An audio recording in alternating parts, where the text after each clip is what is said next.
অসমৰ মাননীয় মুখ্যমন্ত্ৰী ডাঙৰীয়াই আজি ঘোষণা কৰিছে যে 8 ডিচেম্বৰত আমেৰিকান ৰেপাৰ পোষ্ট মেলনৰ গুৱাহাটী, যোৰহাট আৰু ডিব্ৰুগড়ত বৃহৎ সংগীতানুষ্ঠান আয়োজন কৰিব চৰকাৰী উদ্যোগত।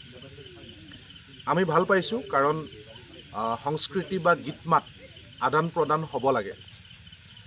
কিন্তু কথা হ'ল যে আমাৰ ডক্টৰ ভূপেন হাজৰিকাদেৱৰ বিশ্বমানৰ যিবিলাক চৰ্চা, যিবিলাক গীত মাত, এই গীত মাতসমূহ ইংৰাজীলৈ অনুবাদ কৰা হৈছে জানো?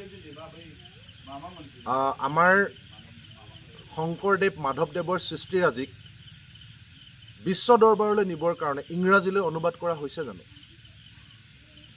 আমাৰ কলাগুৰু বিষ্ণুপ্ৰসাদ ৰাভা, জ্যোতিপ্ৰসাদ আগৰৱালাৰ যিবিলাক ৰচনাৱলী, যিবিলাক সংগীত বা সংগীত চৰ্চা, এইবিলাকক বিশ্বমানলৈ লৈ যোৱাৰ ক্ষেত্ৰত ইংৰাজীলৈ অনুবাদ কৰা হৈছেনে নাই? বা আমাৰ বিশ্বমানৰ যিসকল অসমৰ কবি, হিৰুদা, ডক্টৰ হীৰেণ ভট্টাচাৰ্য বা নৱকান্ত বৰুৱাৰ যিবিলাক বিশ্বমানৰ কবিতা, এইবিলাকক ইংৰাজীলৈ অনুবাদ কৰা হৈছে নাই?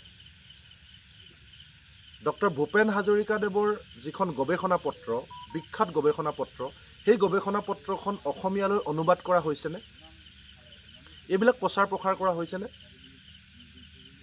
এই আমাৰ মহামনীষীসকলৰ সৃষ্টিৰাজিক বিশ্ব দৰবাৰলৈ লৈ যাবৰ কাৰণে এনেকুৱা ধৰণৰ যদি ব্যৱস্থা ল'লেহেঁতেন,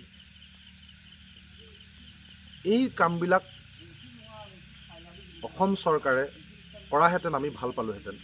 যি ধৰণেৰে আমেৰিকান ৰেপাৰ পোষ্ট মেলনৰ সংগীতানুষ্ঠান কনচাৰ্ট পাতিবৰ কাৰণে অসম চৰকাৰে বৃহৎ উদ্যোগ লৈছে, সেইধৰণে আমাৰ মহামনীষীসকল, তেওঁলোকৰ যদি সৃষ্টিৰাজিকো বিশ্বমানলৈ নিব পাৰিলেহেঁতেন বা তাৰ কাৰণে যদি চেষ্টা কৰিলেহেঁতেন, এইবিলাকৰ ক্ষেত্ৰত কিবা কৰা হৈছে জানো?